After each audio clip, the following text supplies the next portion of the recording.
जय जय श्री राधे श्याम। जय जय श्री राधे श्याम। प्रेम की अगन हो। चित्त के दो पाट चीर जाते हैं, एक राधा और एक माधव, पर ये प्रेम की आग दोनों ओर ही लगी है और आग बढ़ती ही जा रही है। प्रेम की इस दिव्य झांकी का दर्शन तो करो। प्रिय सामने है और उनके आगे श्री राधा रानी नाच रही हैं। प्रियतम की ओर देखना, मुस्कुराना, प्रेम से उन्हें निहारना, पर ये क्या, एकाएक रूठ जाना, बात ही ना करना, फिर प्रियतम का मनाना, मनाने पर भी ना मानना। क्यों? अजी प्रेम की अपनी ठसक होती है। हे वज्रनाभ, ये चरित्र जो मैं तुम्हें सुना रहा हूँ, इसके सब अधिकारी नहीं हैं। जिनकी बहिर्मूर्खता है, जिनका हृदय पवित्र नहीं है, जो इस दिव्य प्रेम के अधिकारी कहाँ, क्योंकि उनको ये सब समझ में ही नहीं आएगी कि ये क्या है, जो नैतिकता के थोथे मापदंड में बंधे हैं। पुरुष की सत्ता को ही जो सर्वोच्च मानकर चलते हैं, सामाजिक तथाकथित धारणा में बंध कर ही सोचते हैं, वो इस अनंत प्रेम के नीले आकाश में उड़ने का प्रयास भी नहीं करे। ये वो पंथ है जिसे बड़े ज्ञानी भी नहीं समझ पाते। तो सामाजिक धारणा में बंधे लोगों से, जिनके लिए उदर भरना, अपनी महत्वाकांक्षा ही सर्वोच्च है, वो बेचारे क्या समझे। चलो तथाकथित प्रेम को लोग समझ भी ले, पर ये तो और ऊंचा प्रेम है। संसार के लोगों का प्रेम ये है कि प्रेम हम कर रहे हैं क्योंकि हमें सुख मिले, पर ये प्रेम तो अपने सुख में नहीं जीता। प्रियतम सुखी है तो हम सुखी हैं, प्रियतम दुखी है तो हम दुखी हैं, यानी इनमें हमें सुख मिले, ये संसार का प्रेम है, पर हमसे इन्हें सुख मिले, इस भावना में सदैव भावित रहना, ये दिव्य प्रेम है। हम इसी दिव्य प्रेम की चर्चा कर रहे हैं। अद्भुत रहस्य खोल दिया था प्रेम का महर्षि सांडिल्य ने। आज दोनों तरफ लगी है आग। वज्रनाभ कृष्ण श्री राधा के लिए तड़प रहे हैं, तो श्री राधा कृष्ण के लिए उन्मादिनी हो रह चली हैं। हे ललिते, मैं देख रही हूँ, अग्नि कुंड है मेरे सामने, वो धधक रहा है। धीरे धीरे मैं उसमें जा रही हूँ, पर मैं जलती नहीं। चलूँ कैसे सखी? ऊपर से श्याम सुंदर बादल बनकर बरस रहे हैं। कृष्ण विरह से तप्त हो उठी हैं श्री राधा, और ललिता सखी का हाथ पकड़कर रो रही हैं। कल आए थे वे अपने सखाओं के साथ, छुप कर देख रहे थे मुझे, पर मैं लजा गई। मैं रुक नहीं, मैं महल के भीतर भाग गई, पर वे मेरे पद चिन्हों को अपनी पीताम्बरी से छाया करके बैठे रहे। उनका वो कोमल शरीर सूर्य के ताप से झुलस गया होगा ना। मैं कैसे मिलूं उनसे, कुछ समझ नहीं आ रहा, मेरी बुद्धि काम नहीं दे रही। मैं महल में आई तो ये चित्रा सखी का बनाया हुआ कृष्ण का चित्र मेरे सामने आ गया। इन चित्र को देखकर मैं तो और विरह अग्नि में जलने लगी हूँ। इस चित्र को हटा दे सखी। रंग देवी सखी उस चित्र को हटाने लगी तो उठकर दौड़ी फिर श्री राधा। नहीं, यही तो मेरे जीवन राध्य है।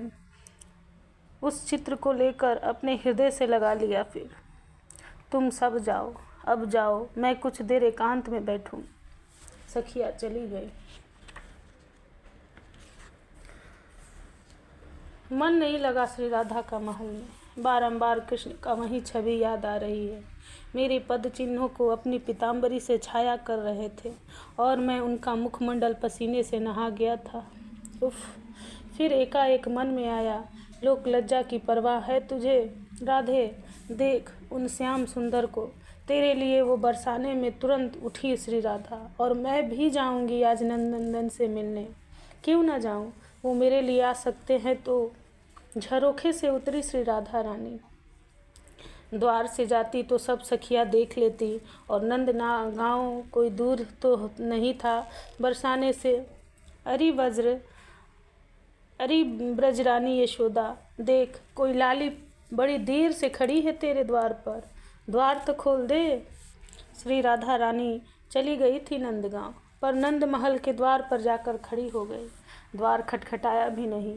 वो तो एक ग्वालिन जा रही थी, उसने देख लिया तो आवाज़ लगा दी ब्रजरानी को।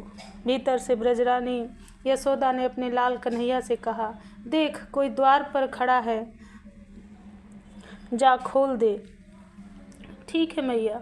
कृष्ण गए और द्वार जैसे ही खोला, राधे आनंद से भर गए। कुछ बोल भी नहीं पाए, बस अपलक देखते ही रहे, उस दिव्य रूप सुधा का अपने नेत्रों से पान करते ही रहे। अरे तू भी ना लाला, कौन है बता तो दे, बहुत बार बोलती रही ब्रजरानी यशोदा, पर कृष्ण को कहाँ होश, उनका सर्वस्व आज उनके ही पास आ गया था। अरे कौन है, ये कहते हुए ब्रजरानी जैसे ही द्वार पर आई, सुंदरता की साक्षात देवी, नहीं नहीं, जगत के सौंदर्य ने ही मानो आकार लिया हो। ऐसा अद्भुत सौंदर्य, ऐसा लोकोत्तर सौंदर्य देखने की बात तो दूर गई, सुना भी नहीं था कि ऐसा भी रूप होता है। मूर्छित हो गई ब्रजरानी यशोदा तो, पर होश नहीं कृष्ण को। वो तो आगे बढ़े श्री राधा रानी और बोली, आपकी मैया को क्या हुआ?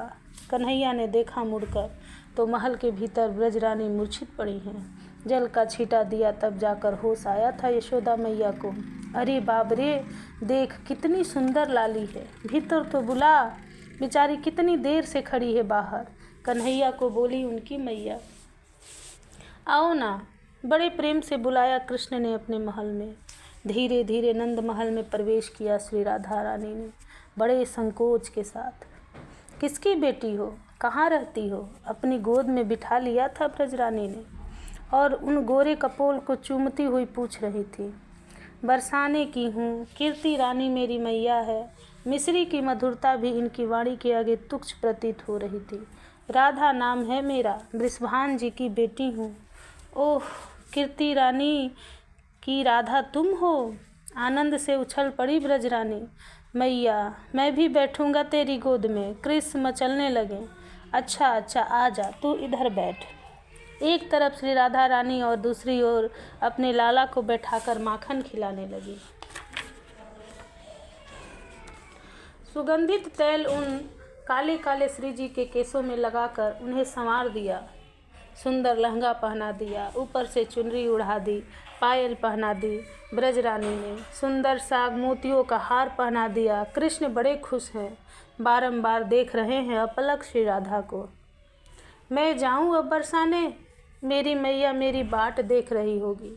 श्री राधा रानी ने मुख से इतना सुनते ही ब्रजरानी ने राई नौन उतारा श्री राधा रानी का। अब जाऊं? संकोच से धसी जा रही हैं ये वृषभान की लली। जा जा, छोड़ के आ कन्हैया को बोली यशोदा। बड़े खुश होते हुए कन्हैया चले। श्री जी का हाथ भी पकड़ लिया कृष्ण ने। ब्रजरानी देखती रही और मुग्ध होती रही। मेरी बहू है ये, कितनी प्यारी जोड़ी है। हे विधाता, मैं अचरा पसार के मांगती हूँ, यह जोड़ी ऐसी ही बनी रहे। अकेली आ गई राधे? कृष्ण ने पूछा। इससे ज़्यादा कुछ बोलती ही नहीं है। अब कब मिलोगी? पता नहीं। तुम्हारा महल आ गया है, अब तो बता दो कहाँ मिलोगी? पता नहीं। इतना बोलकर भागी क्योंकि महल आ गया था, पर बातें बनाने वाले तो होते ही हैं। बरसाने के हर नर नारी ने देख लिया था, सजी धजी श्री राधा कृष्ण के साथ आ रही हैं। कीर्ति रानी ने देखा, कुछ रोष भी किया। कहाँ गई थी? चलते चलते नंदगांव चली गई थी। कृष्ण दूर खड़े होकर देख रहे हैं। कीर्ति रानी ने अपनी लाली को सजी धजी देखा तो ये सब हार, पायल, लहंगा किसने पहनाया? यशोदा मैया ने। श्री राधा रानी धीरे से बोली। बरसाने की महिलाएं सब देख रही थी और बातें भी बनाने लगी थी। कीर्ति रानी अपनी लल्ली को लेकर चली गई महल के भीतर। कृष्ण लौट आए थे अपने नंदगांव। कृष्ण अपने आप से ही तो मिल रहे हैं। महर्षि सांडिल्य ने कहा, हे गुरुदेव, आपने अपने से मिलना क्या होता है? जैसे कोई आईने में कोई अपने आप को देखकर मोहित हो जाता है। महर्षि का कितना सटीक उत्तर था। वज्रनाभ आनंदित हुए। जय जय श्री राधे श्याम, जय जय श्री राधे श्याम।